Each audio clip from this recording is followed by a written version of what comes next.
Beautiful. What a great idea. Yes. What a great idea. Like, that's how you build relationships. Don't be afraid. Just go and do it. Just go research. Go learn. What problem do you solve?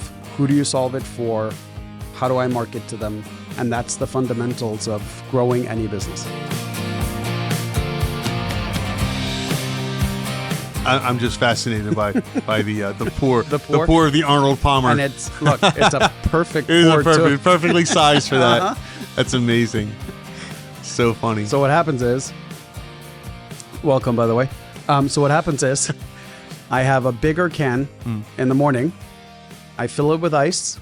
It fills it perfectly, and then around like noon, I'm done with what's in there, and one can of this fits perfectly. Wow. But the first one in the morning is a diet with no calories. Okay. And then this one is smaller because it's the light, Right. not the diet. Right. So this is 80 calories and it's perfect. So 80 calories? That's not bad. It's not bad. Yeah. And then when I get home, I switch back to the diet. Very cool. I like that. Well, welcome to Starter to Scrap It. Apparently sponsored by Arnold Palmer. Do you know what? That's my goal. Like this podcast one day will be sponsored by Arizona Tea or Tea, something. yeah. That's my goal. That's your goal? In life. Yeah. All right, Arizona Tea, if you're listening, that's it. You give us the sponsorship. We're done. Yep. We win. We win at life. How you been, man? What's been going on? Not much. Yeah? It's getting nice out. It is. It is so It's getting nice to out these days. It's getting to the 4-day work week for me. Oh, is that right? Well, it's because one day, and it's work. Like I go out and golf one day a week when it warms up, but it's all with like business associates and stuff. Right.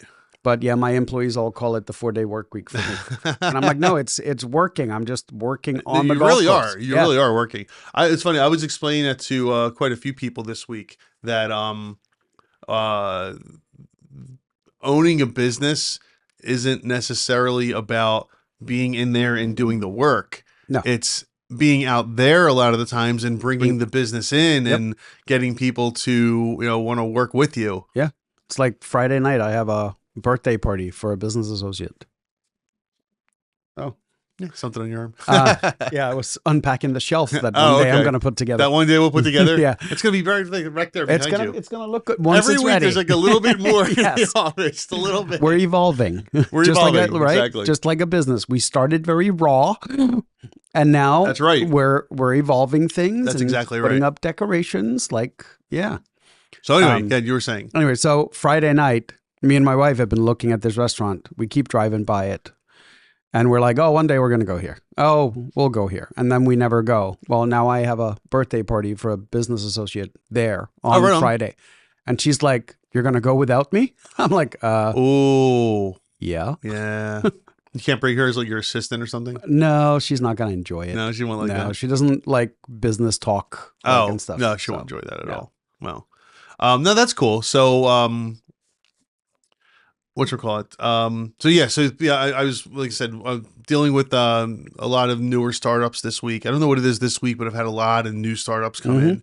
And again, just trying to get that point across that, yes, for the first year or two, you're in the weeds. You're doing the work no matter what it is. If you're the landscaper, you're the one pushing the lawnmower. Oh, if you're making software, you're the one coding, blah, blah, blah. Mhm. But eventually you have to get out of that, right? That can't be your long-term goal. You can't be doing that 5 years from now. Because 5 years from now, even if you're making money and you're the one still in the weeds doing the work, you really just gave yourself a job. Yes. That's really what you did. Yep. 100%. So you got to find your way out of that. Your goal should be to... It's the difference between the initial build and then the scaling. Right. Right. And that's why so many businesses never reach the $1 million mark, for example. Right. Like I think there was a stat somewhere that said that only like 10% of businesses ever reach $1 million in revenue. And then it's only like 2% that reach 10 million. And a lot of it has to do with the inability. We talked about this, right? Like the inability of owners to step away and hand things over to other people. Because if you're stuck in it all the time, you can't focus on the growth. Right. Not unless you hire someone then that specifically does the growth part. And I've talked to business owners like, yeah, I hired a sales guy and he didn't really seem like he was doing anything all day. I'm like, that's what a lot of sales is. Yeah. Like you're on the phone, you're building relationships, you're talking to people, right? Like I was just talking to someone you actually know. And I didn't realize they do a ton of work for car washes. Right? Because most people don't know, but apparently underneath, and something new I learned this week, underneath car washes, there's like water tanks that are used to recycle the water, right? Oh, sure. Okay. But most people don't know how it works. So like it's not one tank, it's 3 tanks. So the first tank is the one that takes all the dirt dark, and that's the black water, right? Yeah. And then it all settles on the bottom, and then it moves to the next tank. Gray water tank, The gray water tank sucks out all the oils and all that stuff, and then finally goes to the clean water tank, right? Well, those tanks have to be cleaned out quarterly. Quarterly? For high volume car washes. Oh, that makes sense, because that sediment builds on the bottom, Correct. So I was talking to him, and he's like, yeah, I've been going to the same car wash now for the last 7 months because I'm building a relationship with the owner. He's like, I'm a member at a different car wash, but I go there and I make sure I go there on a Saturday when I know he's working. He's standing by the kiosk just to say hi and that he sees me driving through. Beautiful. What a great idea. Yes. What a great idea. Like that's how you build relationships. Like it's the old saying, like, how do you eat an elephant? One piece at a time. Right? And that's what building these relationships often feels like is, you're just taking one bite at a time, slowly working towards being remembered, and then being remembered on a first name basis, and then being remembered when you run into them at the supermarket, right? Like, yeah, exactly. Yeah, that's how a lot of this is like slowly and painfully built. So when someone hires a salesperson, they go, well, he's not really doing anything. You're like, he's eating the elephant. You're looking at the bite he's taking. You're expecting him to be like closing deals left and right, and it doesn't work like that. It just doesn't. No. So no, I've seen that, because you're right. It's like, well, what's the salesperson doing? They're just sitting there, they're not doing what they're on the phone all day. Well, that's what they're supposed to be doing. Why is he out there just having random lunches with people? Right. Building a relationship. Building relationships. That's what it's all about. So, speaking of relationships, let's get into one with Reddit today. Let's see where we have. We're going to go under entrepreneur. The subreddit entrepreneurship, because last time that was a really good one. That was a good one. So we're going to see if that trend continues this week. Before we keep going, make sure you hit that subscribe button if you haven't already. Oh, and the like button. The like button's our friend. The like button is our friend. Yes, we do like the like button. So please hit that too. And thanks for the support. Let's keep it moving. All right. I already liked the first one. This is from a sleep fail 5728, who says, I was approached by a random entrepreneur and he wants me to open a business with him. Ooh, interesting. I work front desk at a gym and he is a regular member there. He saw me mopping and tells me something along the lines of, don't do too much. You're going to get paid same regardless. You're the only one I see who does all the work. You should work like that when you have your own business. And compared me to my peers. I wouldn't say I work harder, but I'm always trying to find something to do around the gym if I have the energy, rather than hanging out at the desk the majority of the time if there's nobody up there to help. Day by day, he starts pitching things to me and showing me numbers on his phone of him generating revenue for his business. He started through Square app and whatnot. He starts telling me about how he just moved here recently and changed his life. He offers to show me how to become like him and start a business to generate passive income. Before we go any further, this is going to go one of two ways. This is going to be, it's legit. He's just trying to find someone else to run businesses with him, or he's selling her something. Yeah. Like back in the day, we used to call this network marketing. Yeah. Which is multi-level marketing. Right. MLM. Yeah, it's one or the other. Yeah. It's either going to be a brilliant idea or it's going to be, you're selling digital products or MLM. Yeah. Okay. So let's see where it goes. I agreed to meet with him today at a coffee shop. We exchanged a little bit of background and what the goals we have. He is very eager to have me get an EIN number, register with the Secretary of State, form an LLC, and tell me about Dun & Bradstreet. Long story short, from my grasp, he wants me to register a business in a partnership with him in both our names and sign a 1-year contract. Most of what he is saying is speaking over my head because I have no entrepreneurship knowledge. He was ready for me to go through everything and start on the spot there with the EIN numbers, though. Oh, I know what's going on here. I told him I have no money to start a business, prior experience of entrepreneurship, or the field that the business is in. He has told me he's going to fund everything, that my prior background, management, and supervision experience is perfect. He just wants me to be willing to learn and run the business for a year. I know what this is. Mhm. This is bad. This is very bad. It's very bad.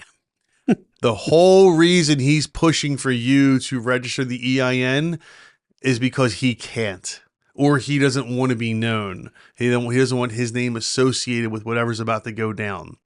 And if he's going to use this business, it could be for perfectly legit reasons that are, okay, or it could be for nefarious reasons like money laundering or something like that. I see that stuff happen from time to time. Not all the time, but I do see that stuff happen from time to time. The fact that he wants you to get an EIN number means that you're going to have to use your social security number when you apply for the EIN. And that means it's going to be in your name. And that means if there's tax issues, if there's money that wasn't paid to the government or something like that, you're the one they're coming after. So if he does a good job and the company makes $1 million, but runs off with the tax revenue, you're the one who's going to be responsible for it. Yep. You got to be real careful. Although this could be a legitimate, hey, I want to start a business and I want you to be a part of it. But nowhere in here does he say, he wants to start a business selling protein shakes at the gym. Right? Like, what is the business? What is the business? Yeah. There should be way more focus on what it is, not how he's going about it. But the fact that he's going about it this way, this would give me cause for concern. Totally shady, right? So shady. It's very shady. Something about the whole, especially when she says, wants me to be willing to learn and run the business for a year. Yeah. Right? Like, here's the thing. So if I wanted to take out business loans, what are the 3 things I need for a business loan? Collateral? Nope. For business, you need collateral? You need a personal guarantee. You can get unsecured. Yeah, if you either it's hard money, or you're going to have to, or you have to have some serious bank statements for the years past. Not for a brand new business.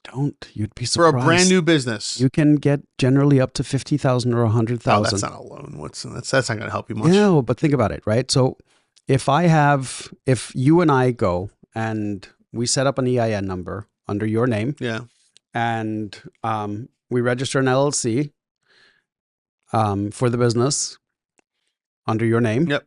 And then we get a Dun & Bradstreet number, which is very important in the lending process. Which he mentioned here. And then I get you to go and take out a business loan for $75,000. Yeah. And then I pay myself $60,000 as a payout from that business. Right. Who's stuck with the loan? You are. Yeah. This is a very simple recipe to go out and borrow up to $100,000 and leave you hanging with all the guarantees. And that's without the SBA? Yeah. $100,000 loan? Yeah. Really? Dude, I've never seen it. When I first started my business,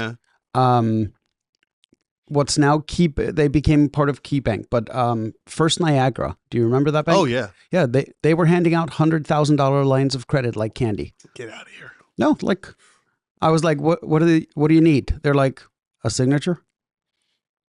That's it? They're like, yep, you've been banking with us and this is like a year into my business. I did maybe, I don't know, 70,000 in revenue that year. So they're doing unsecured on a new business up to $100,000. Well, it's not totally unsecured. It's a personal guarantee. Okay, so you have a personal guarantee, but you're saying that this guy is getting this. I think she's a girl, right? He's getting her to sign the personal guarantee.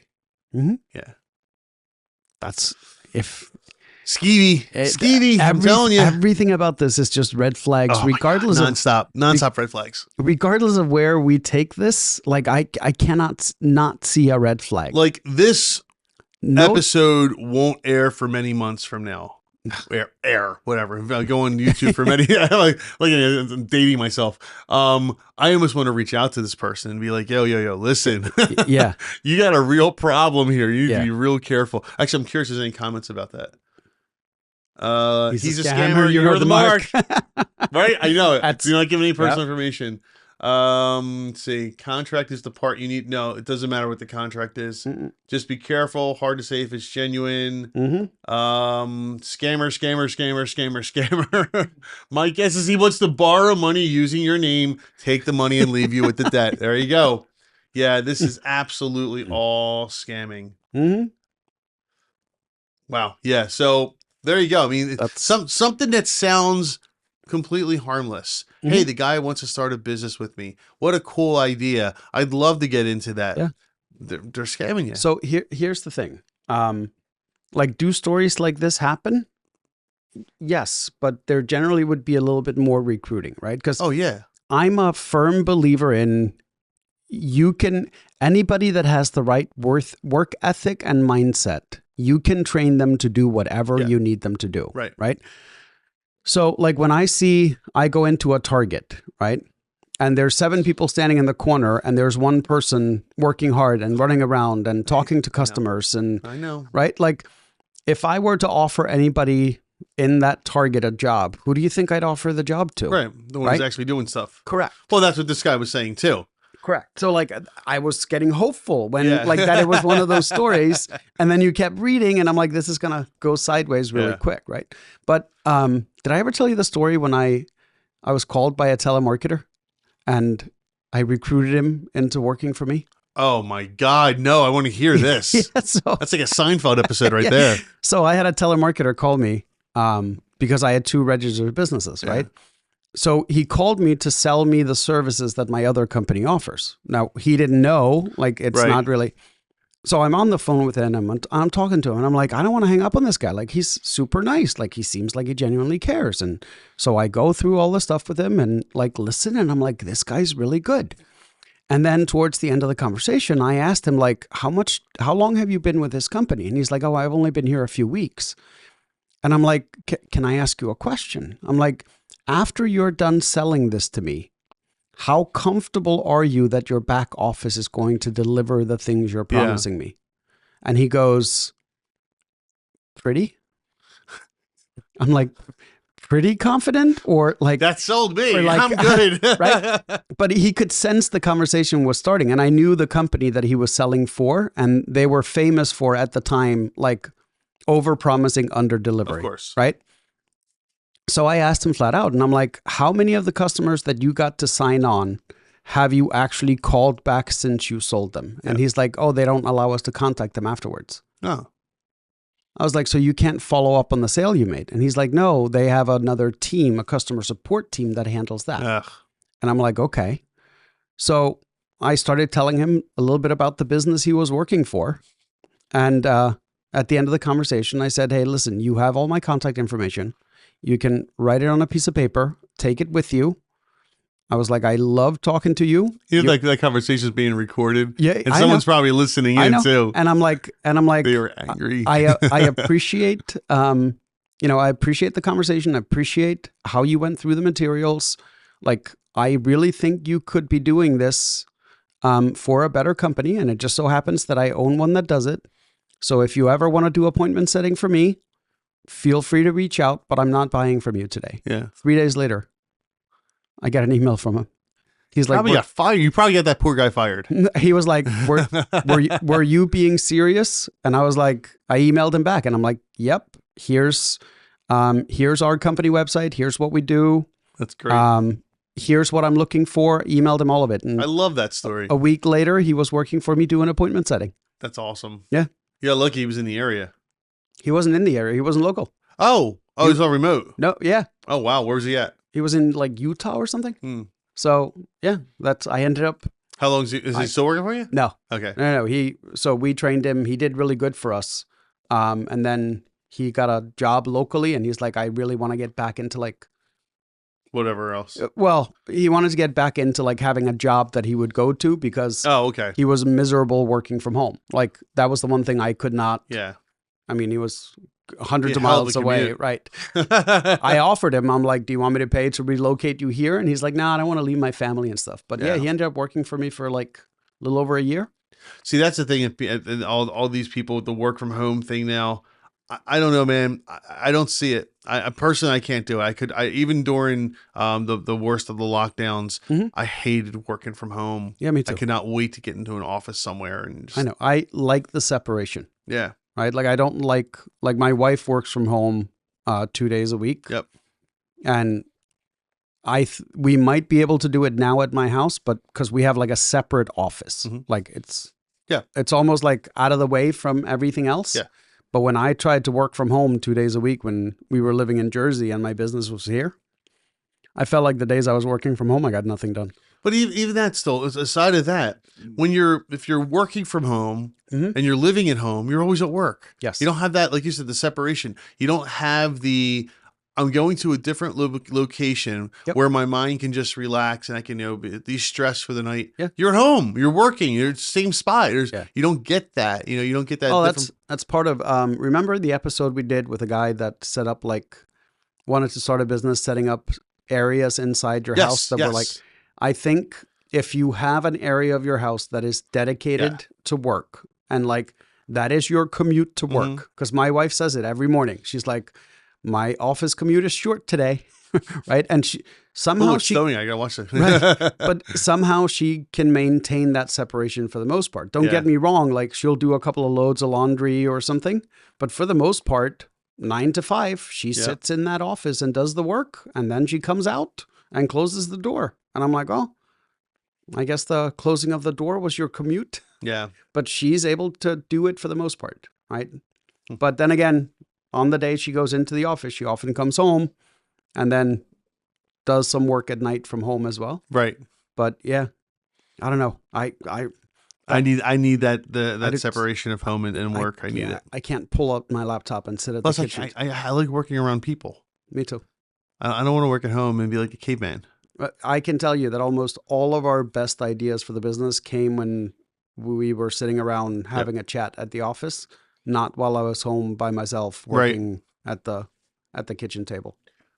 All right, so a sleep fail 5728. If you want to lose even more sleep, go ahead, go work with this guy. Watch what happens. Everyone here seems to think, and I think Gummy and I agree, this is a scam waiting to happen.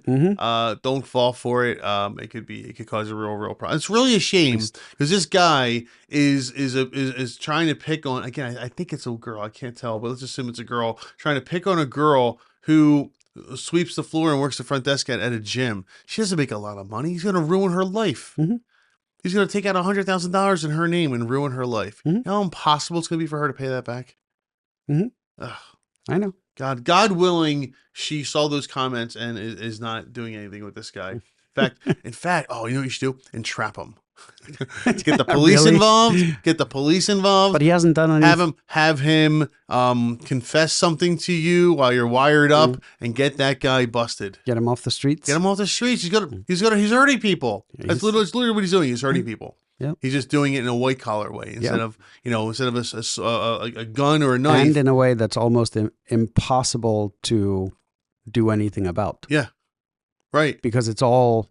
Think about the long lasting effects too, right? Someone robs you with a knife, right? I know it's horrible, it's traumatic, etc.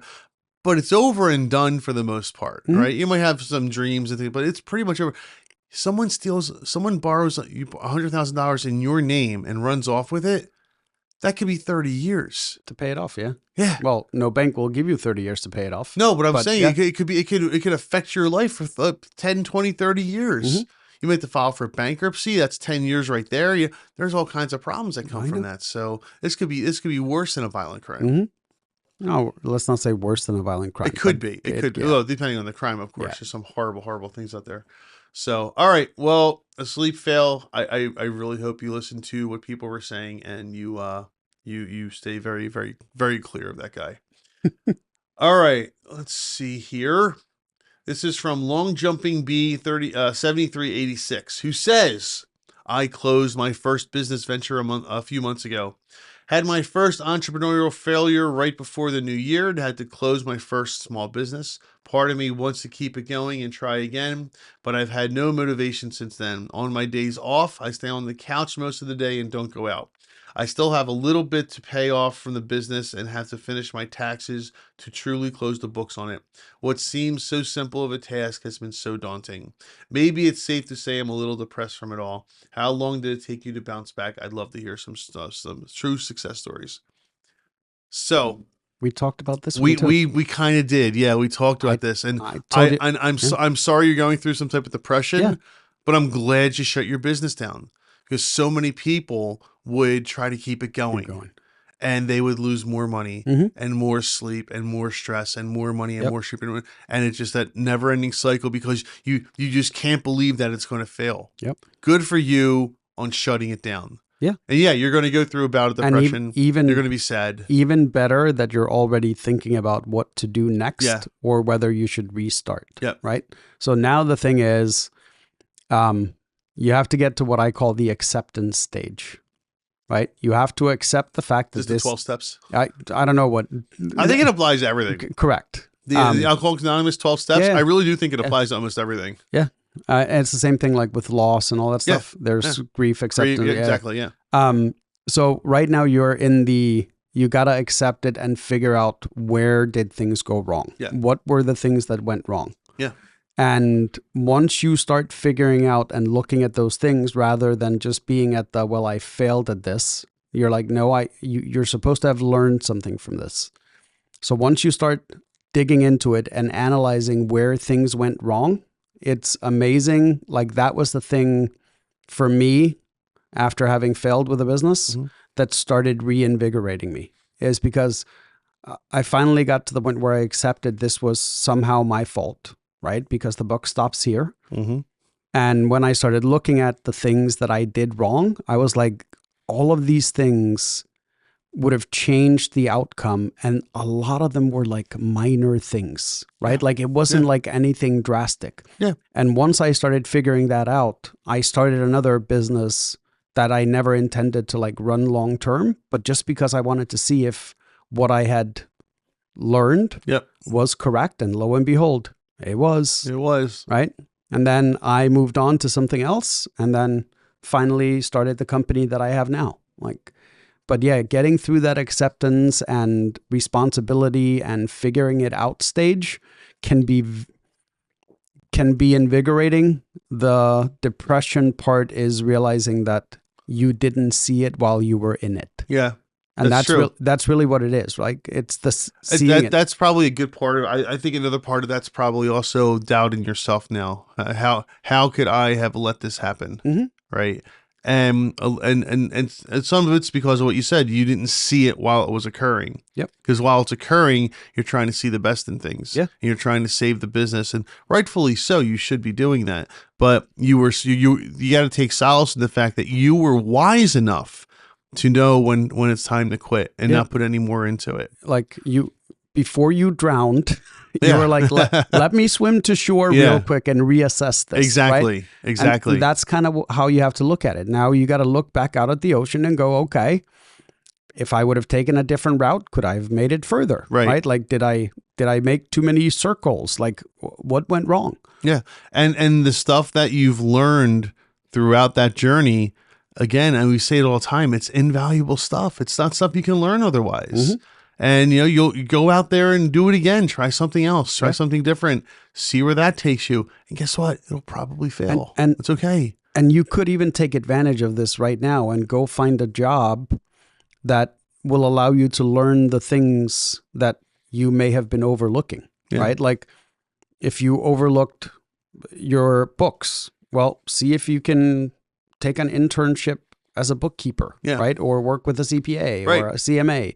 If you failed at the marketing portion, go learn about more marketing. Like whatever it is, where things went wrong, you have the opportunity now while you're working for someone else with a guaranteed income to go do those things, to go learn those things.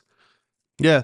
And again, you'll be amazed that the next time you start a business, which hopefully for you is soon. I really do hope it's soon for you. The next time you start a business, you'll be like, oh, wait, I don't want to do that because I did this before and that didn't work. So let me do something different this time. Yeah. Right. And you'll do more research, you do more homework. Like I still love to learn because you may think you understand a concept and then someone explains it in a slightly different way and you go, oh my God, like I never thought of it from that. Like, and it changes how you see something, right? Like it may not change it drastically, but you and I both know you don't always need drastic changes to have a big impact. Like sometimes it's tiny. Yeah. Like we go through this all the time with copywriting. We change out one word and it changes the conversion rate on a website, right? Like one word. So yeah, right now, I told you that one of the podcasts that I actually enjoy listening to is the Diary of a CEO, right? Yeah. So I just started watching the one yesterday. He actually has Alex Hormozi on. Oh, get out, really? Who's another guy that I enjoy because Hormozi is as much of a philosopher and like as he is a business guy. So he sometimes says stuff and I'm like, well, I know what he's talking about, like, but it was such a great way to say it because it reinforced it or like changed it slightly for me. And like, I really enjoy, which is why I still read, like I still go back and read and listen to Tony Robbins and a bunch of these guys. Cause like you may hear a message today and you're not ready for it. And then you hear it in a week and you're like, oh, right. Yeah. But yeah, I think going back and spending time on, I don't care whether it's traditional education or educating yourself by listening and learning from others that have been through it. Either way, the phase you're in now is the relearning phase. It's figuring out, okay, things went wrong. Here's where they went wrong. Now I need to get better at those things. Let me go find someone that's done it. And there's no it's not don't feel like it's bad for being sad. You can be sad. Oh yeah. You've lost something that you put your life into. Yeah. I get it. I know. Go do it again. I'm sad every time I leave here. Yeah, I know, right? I come back. Yeah, you start tearing up every time you leave. Mike, no. Oh no. So, yeah, don't worry about being sad. You'll get over that and get right back into the game, man. Yeah. You'll be fine. So, Long Jumping B 7386, we're rooting for you, man. We've all been there and we want nothing but the best for you. So, been there, done that. All right. Interesting. All right. This is from Jagged Subversive, who says, how do I sell this thing? All right. I've developed a tool. It's a prototype, but totally functional that I've gotten tired of working and I'm ready for the next project. I've never sold any of my stuff before. I do not have a business name or anything like that. Everywhere I turn, it seems everybody wants to buy a business and not a tool from a solo developer. I really thought finding a platform to sell it on would be a lot simpler. I'm not much of a marketing guy. Any advice on the matter? Should I find company contacts and cold call them? What do you think? All right. So you got a client that comes to you and says, I just developed the software. Who cares what it is? I developed some software. Okay. What do I do? It depends on who you're targeting with it. Like, what is the software? Is it Well, he's saying he wants to find some company contacts and so let's say it's business tools. It's a business software. Okay. So first of all, you figure out what problem are you solving? What problem does your tool solve? That is 1, 2, and 3. Once you know what problem it solves, right? Then it's a matter of who has that problem. Yep. I'll give you a perfect example of a software company that did this really well, called Go High Level. So they developed a CRM tool and a marketing tool. Basically, it does email marketing, text message marketing. It's a good CRM system, right? Yep. Every CRM system that targets small business owner has the same problem. How do we get the business owner to implement this? Yeah, right. So their approach to selling their software was brilliant. Rather than going directly to the small business owners, they went out and contacted companies that were in marketing or lead generation and said, hey, by the way, we're going to give you this tool for $400 a month or $200 a month, whatever it was. And you will be allowed to create as many sub-accounts under there for your clients as you want to. Okay. So now me as a marketing company no longer have to convince my client to set up a CRM and pay monthly for that. I can tell them, listen, I'm going to give you the CRM. We're going to set it up for you because the beauty of it is once I've set up a template for a landscaper, I can copy that template and paste it into a different landscaper. And then all I'm doing is right? So like I don't have to set up the CRM from scratch every single time. And then I tell my client, listen, you're only going to pay for the usage, right? So you're going to pay $10 a month for 10,000 emails, or you're going to pay $100 a month, whatever it is, for 1,000 text messages. Right. But there's no cost with a CRM, and I'm going to manage it for you, but you'll have access to do everything you need to. I'll train you on how to use it. End of story. Really simple, right? If my client ever decides to leave, I can just tell them, perfect, I'm going to charge you $79 a month or $80 a month, whatever, to keep the CRM system because it's still tied to my sub account. Yeah. So there was a company that developed a software that already existed. They knew the problem wasn't the CRM. The problem was getting someone to implement it, and they found a way to solve that problem. That's cool. That's really what the same process with this is. Whatever your tool is, whatever problem it solves, you got to figure out the exact problem and then who has that problem. And then that is who you contact to say, hey, I know you probably have this problem. Here's what the symptoms of this problem looks like. And here's your medicine, right? I always use the analogy of like your body, right? Has your hand ever gone numb? Sure. Okay. Is that a hand problem? Not usually, no. No, it's normally a circulation problem or a spinal Starts problem. Up the arms somewhere usually. Correct, right? But so you don't really know. You just feel the symptom. Yeah. Right? So you may not know what the problem is. And that is true with almost any marketing, is people know their symptoms. They don't know what the problem is.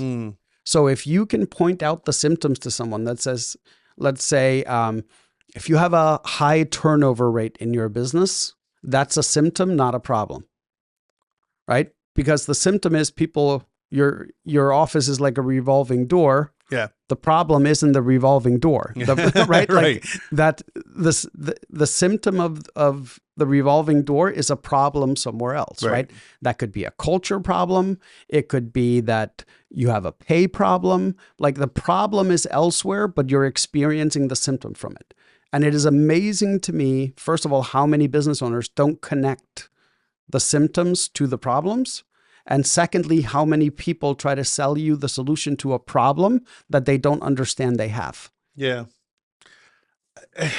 And being in the software world, or having been in the software world, I can totally understand where he's coming from. How do you get it out there? How do you sell that first prototype, or get not sell, but get the prototype in front of people? And it is a challenge if you don't know what you're doing in marketing, the marketing world, right? Do you see any at this point, right from the very beginning? Do you see advertising being necessary? No, right? Not until you've figured out what problem you solve and who you solve it for. Once you get there, right? Because let's say this is a what would be a business problem could solve? Let's say this is a software that tracks that your employees are where they're supposed to be. Mm-hmm. Okay. If you have an office building or a software development company, is that really a problem for you? Right. Yeah. Right. It's not. Right. Well, what if you own a trucking company? Yeah. Now it's a big problem, right? What if you own an HVAC company and you have guys on the road? What if you're a landscaper? So like, it depends on what problem you're solving, right? But let's say he was solving a problem for the office world. Where does the office world hang out? Online, LinkedIn. So that's where you would start promoting something that solves a problem for the office world. Where are the landscapers and the truckers and the HVAC guys? They're probably more likely to be on Facebook or TikTok or one of those platforms, right? Well, that means you would then advertise on that platform instead because you're more likely to find your audience there. So it really comes down to, with anything, I don't care whether it's this software, whatever it is you do, what problem do you solve? Who do you solve it for? How do I market to them? And that's the fundamentals of growing any business. And what about trying to find one or two businesses to work with to make sure that the software is doing what it's supposed to, and just to get the name out there, like, installing it and helping them use it for Correct. free for a little while. But even still, it's still the same problem, right? It's still, what problem are you solving? Who are you solving it for? Sure. But even if you have to find that right person to even prototype it or to beta test it for you. But if you don't know what problem you're solving and who you're solving it for, you can't even find a good beta tester. Yeah. Like if I did personnel tracking software, I could do it in this building you're in, right? Because they have guys that go on the road and do repair of things on the road. Yep. So like I would know, I could simply walk over, in the same building, 2 offices down, and ask the guys, hey, do you ever wonder if your guys are actually on a work site? Right? Like, true. No, you're absolutely right. Question. Yeah, you're right. And if someone says, well, we have this one guy that, I'm like, okay, I have a software that will allow you to kind of see where he is and how much time he spends. And like, I remember back in sales, every once in a while, I never understood why. My boss would come in and be like, so what places did you visit today? Right? And I would have to give him a list of all the places I visited and like look at it on a map. And then he would say, okay, why is there an extra 40 miles on your car on your driver's report based on where you went? Because when I add up all these places, you should have only driven 60 miles today, Right. but you drove 100, right? So where's the other 40 miles? And like people may feel like it's attacking you, but it's a legit question for the business owner. Like putting an additional 40 miles on a car that they own is significant, right? And I mean, normally the answer was a lot of time too. Yeah, but normally the answer was pretty simple, right? Like I stopped here, they weren't there. They told me they would be back at 11, so I drove back and they still weren't there. So I went and did the rest of it and had to drive back. And yes, I lost some time because of that, but that normally would explain the additional mileage, right? The guy that was working with me, so we had 2 sales guys at the time. I was one and another guy. He would ask that other guy the same question and he goes, normally his time wouldn't add up, right? Because he was like, why did you only visit 8 places today while he visited 16 or 14? Like, and you drove shorter, only to find out that the vast majority of places that he supposedly visit were right next to his house. Oh, geez. Right? What do you think he was really doing? Yeah, right. Right? Found out he went home and took a nap and did some stuff. So like... legit problems. Is everybody in your business going to be a problem? No, but like even beyond that, like for liability purposes, right? Oh, like, yeah. I didn't realize until a few years ago, like if you send a moving truck on the road that's over a certain size, that you have to file the exact route they're going to be driving. Yep. I was like, what? I'm like, So if the driver gets hungry and decides to swing out of the way to go grab food at his favorite lunch place, that could be an issue, right? Once those trucks get over a certain size, there's certain roads you're not allowed to go on. And sometimes those roads aren't marked properly. I had a friend that used to own a tractor trailer, and he was independent, and he would get loads, drive to Walmart or whatever. And he said, Mike, I'd taken this road every 3 weeks for 15 years, and they suddenly changed the rule on that road one day. There were no signs up, and he got a $20,000 ticket for hauling a load on that road, where every year for like 15 years it was fine, or every day for 15 years it was fine. And they put one little maximum load sign somewhere behind a tree, right? Yeah. But so once again, back to his. What problem are you solving? So that's a good question. Jagged, subversive. What problem are you solving? And then there's the other thing. Is it a short-term problem or a long-term problem? Yeah. Right? Is it a one-time fix or is it an ongoing problem? Yeah. Because like there's things that you use once. There's things you use multiple times. I have software that we use once a month. I have software we use daily. Right? Like, so there's just there's more questions than I can give answers. No, absolutely. But I think we at least put them in a good starting position of where, what to do without having full knowledge of the software. Again, it seems like it's business software because of the companies they want to contact, but So Jagged Subversive, good luck to you on that. Hopefully we give you some ideas. All right, let's see. That's it, huh? That's all it says. Yep. All right. Sure, why not? This is from Life Maxers Club, who says, "What's something you're struggling with right now? For me, it's creating content. However, I just started, so I'm trying to get into the motion." Everyone has problem creating content. So Everybody. the best thing I ever heard was from a martial arts instructor. And he looked at me the one day because he knew I was a martial artist and stuff as well, right? And we were kind of talking about some stuff. I actually think I might have had him on my other podcast, but he goes, "Do you know what's the hardest belt to get in martial arts?" I'm going to say it's the exact opposite of what everyone else is going to say. It's like the second or third belt, right? It's the first one. Oh, the first one. I was going to say it's early on because people don't want to commit. Do you know why it's the first one? Why? Because you had to start. Because you have to start, yeah. Right? He's like, that is where most people get hung up. So the fact that he's saying, I just started, that means you've already won the significant battle because you started. Yeah. Right? Like now it's just a matter of keeping it going.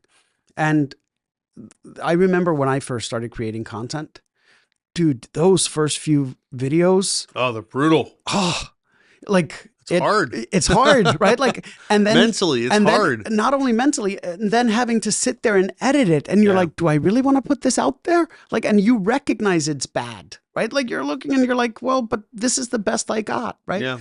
And then all of a sudden you're editing video number 70 and you're realizing it's taking you half the time to edit. Yeah.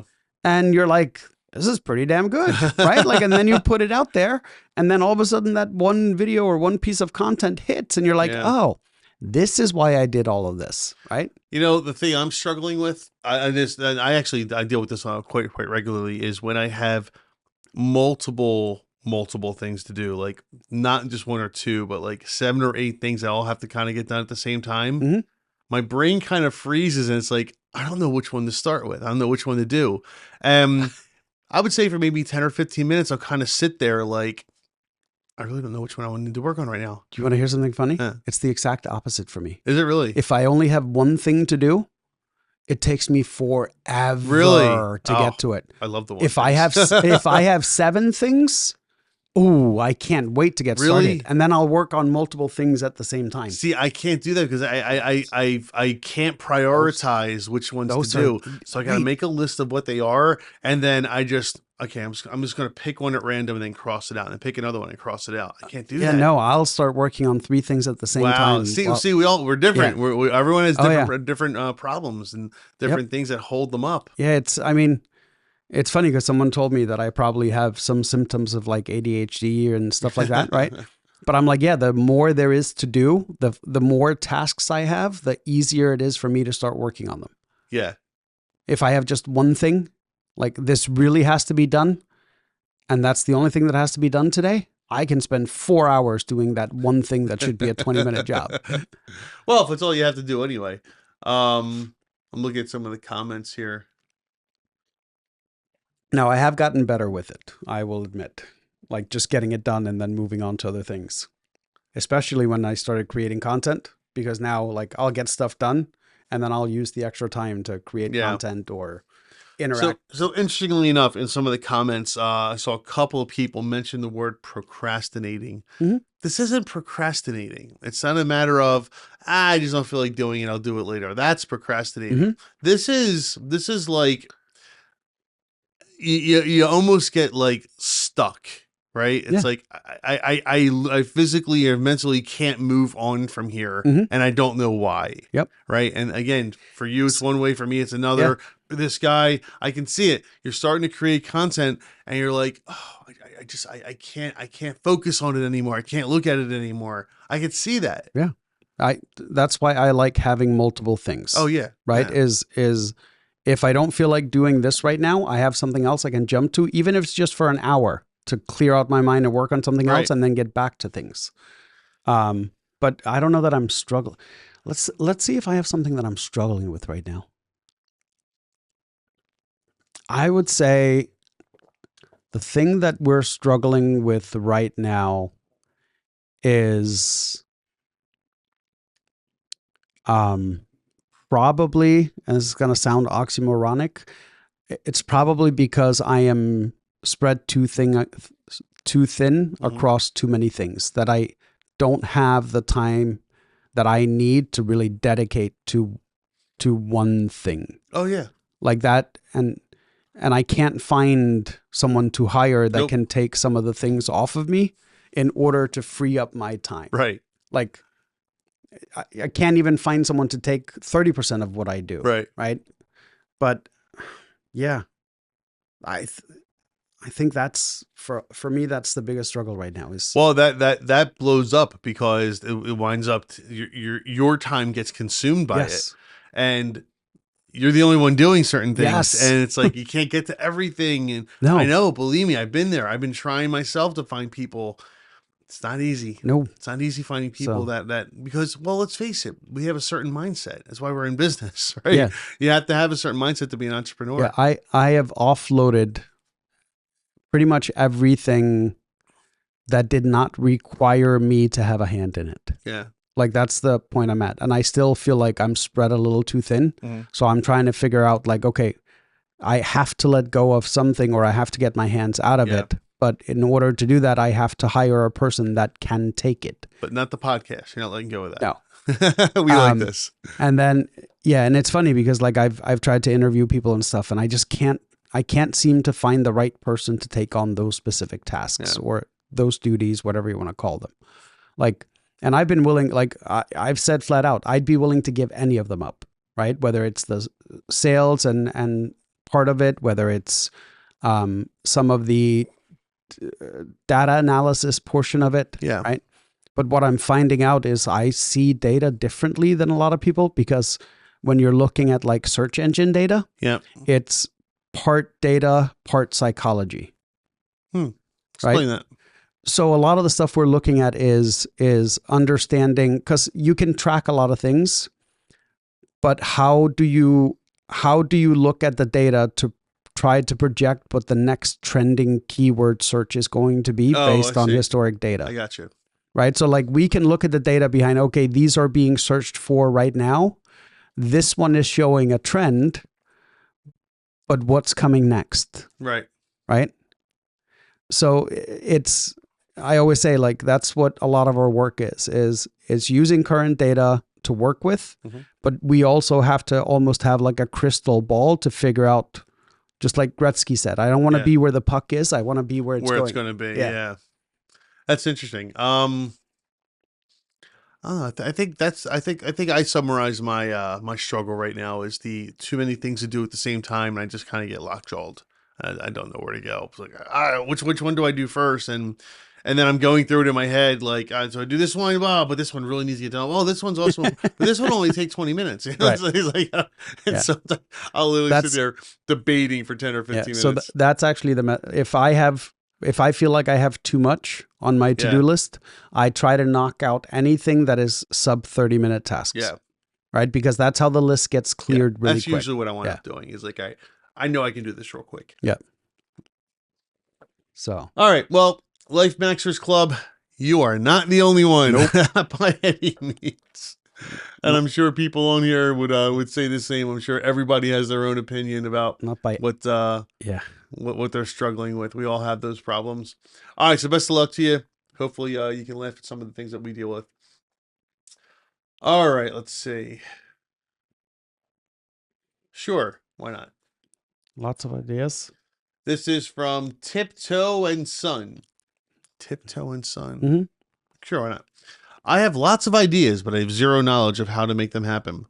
I always have ideas for things I can make, do, or set up, but I'm always afraid of doing something wrong or missing out a step legally, or just not understanding who to go to make something happen. And I'm currently based in the UK. For example, I really want to run my own for-profit exhibition, but I'm so out of my depth. I have experience running events, but not like this or for profit. And from a legal and tax perspective, I have no idea what to do. I've obviously tried Googling and researching, but at the end of the day, you don't know what you don't know. And I don't want to do something or not do something that lands me in hot water due to a mistake or not knowing something. Does anyone have any advice? Sorry, I don't know where else to post, ironically. That is kind of ironic. The first thing I would say is this. Look, don't... All right, so let's take your events business. This guy wants to start an events business. Don't start a giant events business right away. If you don't know what you're doing, start small. Do a little bit at a time. So right? Build up. But even with what he's doing, I'm okay with going in and setting up a for-profit exhibition, right? Because but don't book a 70,000 person event either. No. You're not gonna be able to handle it. But so here's what I would do: is go find someone that does something similar, right? Like concerts or art exhibits, or someone that is in a parallel but not like the exact same business, and simply walk in and say, hey, is the owner here? If they say, yes, I'm the owner, you simply go, hey, I'm thinking about starting this business and I have no idea where to start. Can I ask you a few questions? Yeah. I will guarantee you that almost every business owner will go, sure. What questions do you have? Right? Like, okay, what do I have to look out for legally? And they'll tell you, well, here's a couple of things we have to be aware of, but you should really consult with a barrister. Is that what they're called there? They are barristers. They're solicitors. Solicitors. Okay. Barristers, I think, if I'm right, in the UK, barristers are the ones that go to court in front of the judge. Solicitors are the transaction guys that help them. Yeah. Okay. Anyway, so close enough. An attorney. Go talk to an attorney. And they will tell you whatever it is that you're missing, right? If you're worried about the money and the tax side, guess what? Talk to a tax professional and they'll walk you through this, right? But like if you're thinking about doing like for-profit exhibits, there's people that make money doing that. Like I've even seen for-profit car shows. Right? I've seen for-profit car shows. Yeah. Okay. Where you have to pay to get in. Well, the Philadelphia Auto Show, you have to pay to get in. It's a for-profit. Is that for-profit? Yeah. I know it was for-profit. I mean, you have to pay to get in because you got to pay the facility and things like that. I mean, in Iceland, they have a penis museum. You got to pay to get in there. You people. I know. Trust me. Right? In Amsterdam, they have the sex toy exhibit. Yeah. It's for-profit, right? I even think they have like a cannabis museum there or something like that. Yeah. Well, if I remember correctly, not that I went to any of these places. Europe's weird. Europe is weird. That's what I'm saying. Like, depending on what he's doing, I think there's definitely a market for it. If your problem is that you're worried about things that could go wrong, that is solved by talking to an attorney and someone that deals with money. To a point, yes. But I also think, I also like the idea, like I said earlier, of don't go too big too fast, right? Because you'll crash out, right? And then you'll lose your business because people aren't going to want to work with you after that. And you have to bring something in that people would be willing to pay to see. Yeah. Right? Like I get back to if you can't separate someone from their money, you don't have a business. Right. So you have a hobby. you could have done successful events or exhibits in the past, but if they didn't require someone to pay to get in, that is not the same thing as doing it for profit. Yeah. They're two totally different things. So, all right. So let's look at some of the questions they have, right? So we'll try answering some of these. Now, again, this is the UK. It's very similar to the US. I can only really give you information on US law, but we'll assume it's similar over there.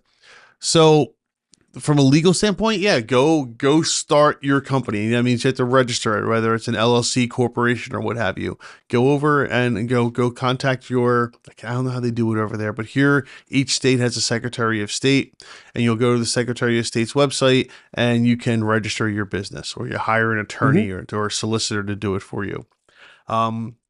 That would be your first step before you do anything else, because again, the purpose of doing that is to protect yourself from liability if something should go wrong in your business. That's why you have this LLC or corporation structure. After you do that, get your bank account set up, right? Throw a few bucks into it so you have a bank account so you can, buy the materials you need, or when people pay you money, you have somewhere to put the money. So having a bank account is another important thing. After you do that, then start, figure out before you get a client and start collecting money, figure out what you're even going to do. What's an events business? What kind of Yeah. events are you running? Are you talking every type of event? Are you focusing on, comic books, or, what is it? What type of event are you doing? Are you doing events for other people so that when people come to you, corporations come to you and say, hey, we want to run an event for our company? Are you doing that? So what do you mean by, an events company? So You're hard at work looking something up. I went to government.uk. Okay, cool. Yeah. They literally give you Step by step. a side-by-side comparison, whether you should register as a sole trader or Is that what they call it? Sole trader? yeah, sole trader. So we're sole proprietor here. Yep. Sole trader. Sole trader or limited company. Wow. Okay. Right. So they literally walk you through. I love it. Which one you should register based on finances, what you're doing. Like sole trader. Like that's great. How hard is it? It took me 30 seconds to Google I understand this. that though, but people go online and there's so much misinformation. And I understand where that's coming from, the government. I get it. But there's so much misinformation or lack of information that they're going to read that and they'll be like, yeah, okay, great. But what do I do with this? Where do I go with this? They need someone to tell them what to do. Because and I can understand. I see it all the time. I had guys in my office earlier today. They have an LLC. They don't even know what that means. They don't even know why they have an LLC. And there's multiple types of LLCs too, right? Well, it's not that there's types. It's that there's like a sole proprietor. There's a partner. There's no LLC okay. is LLC. Okay. There's single member and multi-member. Right. Okay, that's what it is. But it's still an LLC either way. Right. It's just whether it's being run by one or more people. But my point is, some people, they do these things because, well, that's what I heard or that's what I was told. But they don't understand why they're doing it. And that's the biggest part, is you need to know what's the reason behind doing what you're doing. And so that's why I always suggest talk with an attorney or talk with, like you said, another business owner, and they'll give you the information you need to understand why you're doing it. Because the government website or another website you go to will give you a lot of step-by-step instructions, sometimes even some advice on what it is you're doing, but you really need to make sure you have a full understanding of why you're doing it. Right. What's the purpose behind it? So, most people start off having zero knowledge. They do. Yeah. That's why they go in, they take these chances, they take those risks, they start talking to people, they start networking, they start learning on their own. And all of this is calculated risk. Like, talk to a couple of people.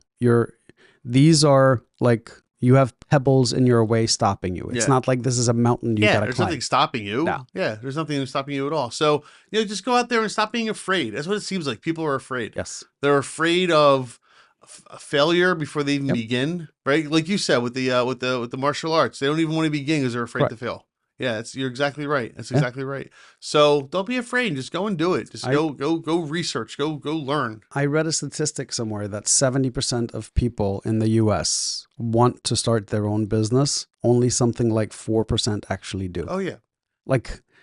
I'm like, what's stopping you? Yeah. It's fear. You're afraid of failing. You're afraid of not making I've been an interviewing income. people recently for a position. The idea is I want to find somebody that has the full-on desire to run their own business one day. Okay. Right.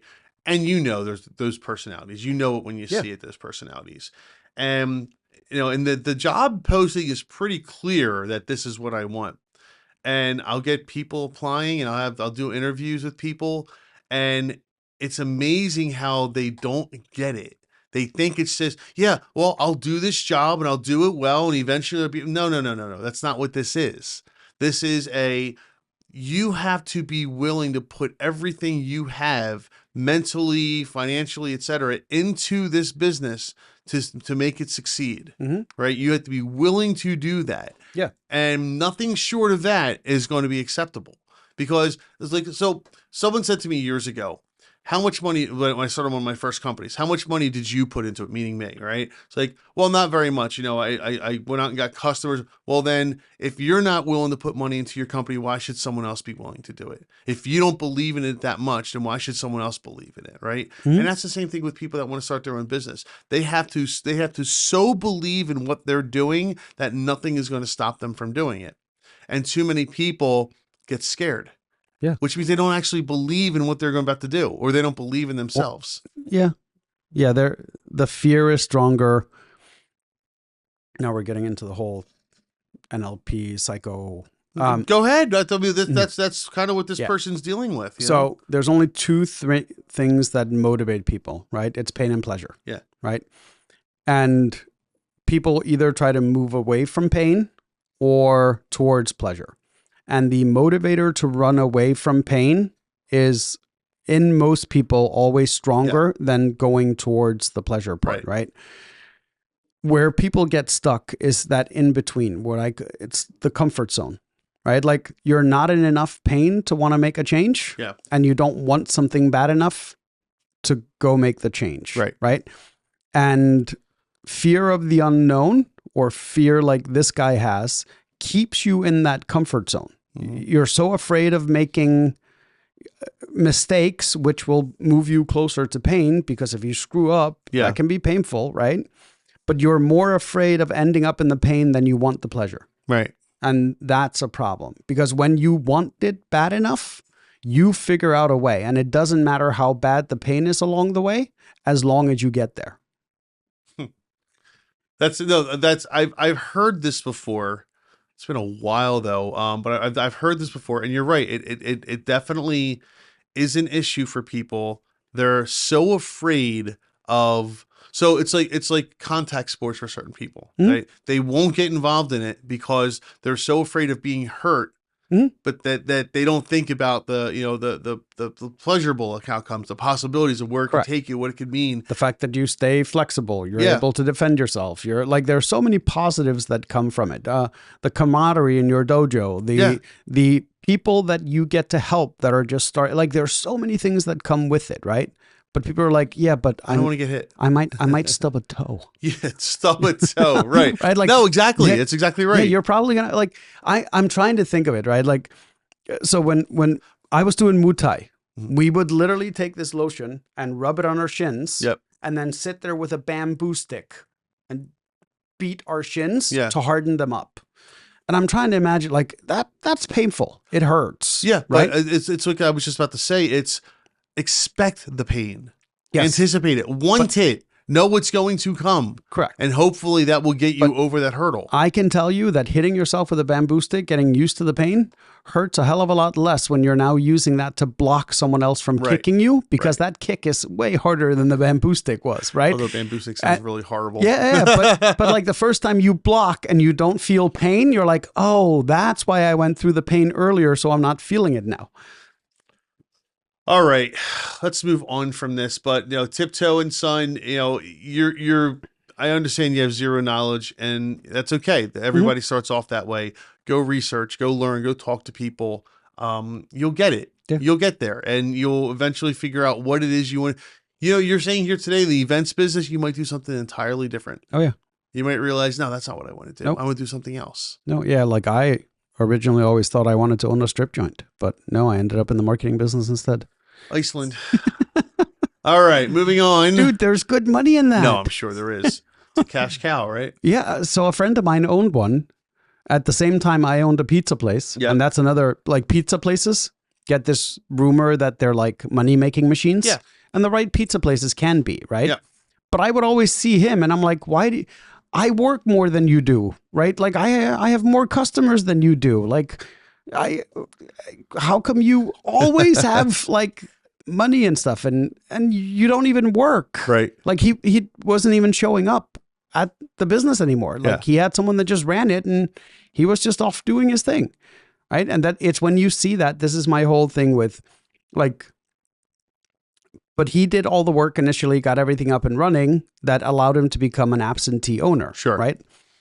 I didn't have the skill set with a pizza place. I always had to be there because I didn't know how to set up the systems and processes to make it run itself. Yep. Right. So it wasn't really that I wanted to run a strip club.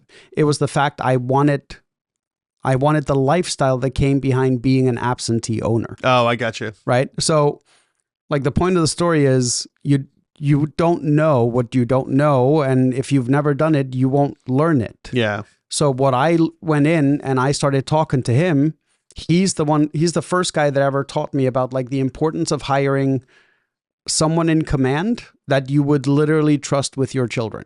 I got you. Right. And that he had checklists for everything. like pre-bar setup, post-bar cleanup. Oh, okay. Like he could, you could as a new employee go in and literally pull here's my book. Here's what I do. That's awesome. Here's my entire job in a book. That's awesome. Like if I have questions, I don't even have to ask someone. I can just, it's in the book. Like there's an index here that says setting up the bar, putting things away, how to and that was kind of the first time I realized, like, I had my pizza place.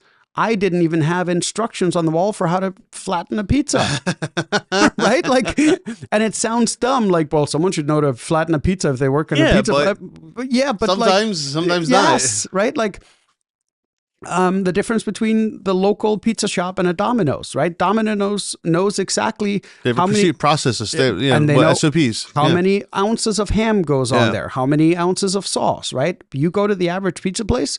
One day there's a guy working and there's 20 ounces of sauce, and the next day there's 4, right? Like it's true. No quality standards. Yeah. Right. And no automation, no guides, no processes. It's just kind of like, and that affects your bottom line too, because sometimes you're putting too much on there. No, absolutely. So, all right. I think we're called a day. You tired? I'm a little tired. I got some stuff I got to take care of anyway. So, well, it sounds like you have a long list. I got a long list of stuff I got to do. I don't know where I'm going to start. Yeah. So, but anyway, I hope we helped some of you guys out there today. I guess we'll pick it up next week. Sounds like a plan. All right, pal.